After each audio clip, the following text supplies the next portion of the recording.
치아 상태 안 좋으신 분들이 치아보험을 가입을 합니다. 그런데 정말 안 좋으신 분들은 하나가 아니고요, 2개, 3개 이렇게 해서 중복적으로 가입을 하는데요. 과연 치아보험을 가입하고 보험금이 잘 나올까? 라는 걱정을 많이 하는데요. 저 보험왕이 치아보험 가입서부터 보험금 청구할 때까지 어떻게 해서 보험금을 받는지 그 노하우에 대해서 설명해 드릴게요. 끝까지 시청해주세요. 보험을 사랑하고 보험인으로서 보험을 쉽게 알리고자 하는 보험왕입니다. 구독자님, 미래 구독자님 감사합니다. 자, 치아보험하면 보험왕, 보험하면 치아보험인데요. 일단은 치아보험 정말 국내에 많은 보험사들이 치아보험을 판매를 하고 있습니다. 물론 치아보험 가입보다는 보험금 청구할 때가 가장 중요한데요. 치아보험 가입할 때는 고지사항 딱 3가지는 중점적으로 생각을 하신 다음에 가입을 하셔야 될 것 같아요. 첫 번째, 틀리한 적 있냐? 틀리한 적 있으면 바로 거절이고요. 자, 두 번째는 1년 이내에 충치나 치아 우식증으로 충전치료나 아니면은 보철치료 받은 적 있냐? 2번 같은 항목은요, 고지만으로도 가입이 됩니다. 하지만 잇몸 질환이나 풍치나 잇몸병 요런 걸로 치료를 받았으면 바로 거절이고요. 자, 마지막 3번째는 뭐냐면요, 풍치나 잇몸병으로 발치를 하나 이상 하였거나 아니면 치주 수술, 잇몸 수술을 하신 적이 있냐, 아니면 해야 된다고 소견을 받으셨냐. 3번 역시 1번과 더불어서 고지만으로 바로 거절이에요. 왜냐면 잇몸병이나 풍치로 발치를 했으면 그 근처가 또 발치를 할 확률이 매우 높기 때문에 거절을 한다는 거죠. 그리고 또한 잇몸 수술이나 치주 수술 같은 경우는 매우 심각한 질병으로 인해서 수술을 해야 되기 때문에 일단은 3번 또한 고지하면 바로 거절이에요. 아쉽게도. 그래서 1번 1년 이내에 충치나 치아 우식증으로 치료받은 적, 아니면 5년 이내에 치료를 받지 않았으면 고지사항에 포함이 안 되기 때문에 가입 후 나중에 보험금 청구에도 아무런 문제가 없다는 겁니다. 자, 저 보험왕은 치아보험 유튜브에 검색하면 거의 뭐 200개 이상 연관 검색어가 뜰 거예요. 저 보험왕이 200개 이상 영상을 많이 올려드렸는데요. 고지사항, 그리고 보험금 청구할 때 주의사항, 손해상사가 나왔을 때 어떻게 대처하고 어떻게 액션을 취해야 보험금을 받을 수 있는 여러가지 꿀팁에 대해서 저 보험왕이 영상에 올려드렸습니다.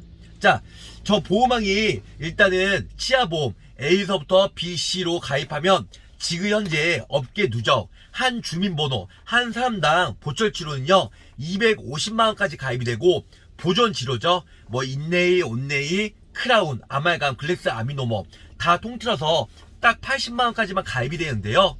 저 보험왕은 보철치료, 임플란트나 브릿지 틀니 보상이 되는 보철치료는 450만원, 45세 전은 450만원까지 가입을 시킬 수 있고요. 그리고 45세 이상은 보철치료, 누적 합산해서 400만원까지 가입할 수 있는 많은 노하우를 가지고 있습니다. 물론 보존치료는 업계 누적이 80만원까지 가입이 되지만 저 보험왕은 누적 없이 뭐 150만원, 200만원 납입 여력 되는 선 내에서 계속 중복해서 가입을 시킬 수 있는 노하우가 있기 때문에 이런 부분들 저 보험왕한테 일단은 궁금한 사항이 있으면 댓글로 남겨주시면 저 보험왕이 설명을 자세하게 그리고 비교 견적해서 설명을 드리도록 할게요.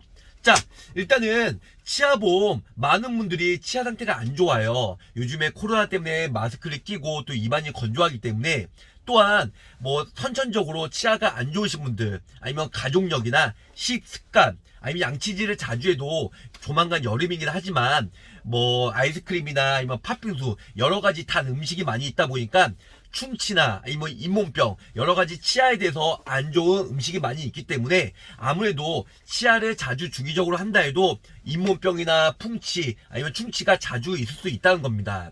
그래서 병원에 갔을 때 아무래도 견적이 많이 나오면 가장 걱정이 되는 게 병원비잖아요. 그럴 때 집에 가다가 유튜브를 보다가 저 보험왕을 검색해서 연락 주신 분들이 정말 많은데요. 일단은 치아보험은 가입하고 나서 치과에 가셔야지, 치과에 다녀오고 나서 치아보험을 가입하면 고지사항에도 포함이 되고 솔직히 보험 받기가 쉽지가 않습니다. 하지만 일단은 보험을 가든 안 가든 간에 먼저 연락을 먼저 주시면 자세하게 가입 여부 그리고 보상 여부에 대해서 설명을 드릴 수가 있겠다는 겁니다. 자, 많은 분들이 치아 상태가 안 좋은데 보험왕이 얘기한 대로 중복해서 2개, 3개, 4개 가입하면 그렇게 많은 금액이 중복해서 나온다고 하면 정말 많은 사람들이 가입을 하고 나중에 보험 청구를 하실 거예요. 하지만 일단은 그렇게 3, 4개 중복해서 과연 보상이 될지도, 그리고 정말 걱정하고, 또 보험금 청구할 때 민원이 많이 발생되고 보험금을 못 받는 사례를 다른 유튜버나 블로그 카페에 많이 있다 보니까 정말 걱정이 돼서 치아보험을 가입을 안 하는 사람들이 정말 많다는 겁니다. 하지만 고지사항만 제대로 지키고요, 그 저 보험왕이 하라는 대로 일단은 보험 가입 이후에 90일 면책기간, 또 보철 치료 같은 경우는 발치 기준이기 때문에 2년 전에는 50%, 2년 이후에 100%, 또 보존 치료는 진단 기준, 1년 전에는 50%, 1년 이후에 100%, 이러한 부분들, 좀 디테일한 부분들과 보험금 청구할 때 어떤 서류를 필요로 해서 보험금 청구해서 보험금을 받을 수 있는지 여러 가지 노하우가 있기 때문에 이런 부분들 꼼꼼히 챙겨서 가입한 다음에 보험금을 청구하시기 바라겠습니다. 자, 가입보단 사후 보상관리 초심을 잃지 않고 열심히 일하는 보험왕이 되도록 노력할 테니까 저 보험왕 끝까지 지켜봐 주시고요. 언제든지 제 도움이 필요하시면 연락 주시면 감사하겠습니다. 자, 좋은 하루 되시고요. 항상 열심히 뛰는 보험왕이 되도록 노력할게요. 끝까지 시청해주셔서 감사드립니다. 본 광고는 손해보험 광고 심의 기준을 준수하였으며 유효기간은 심의 일로부터 1년입니다.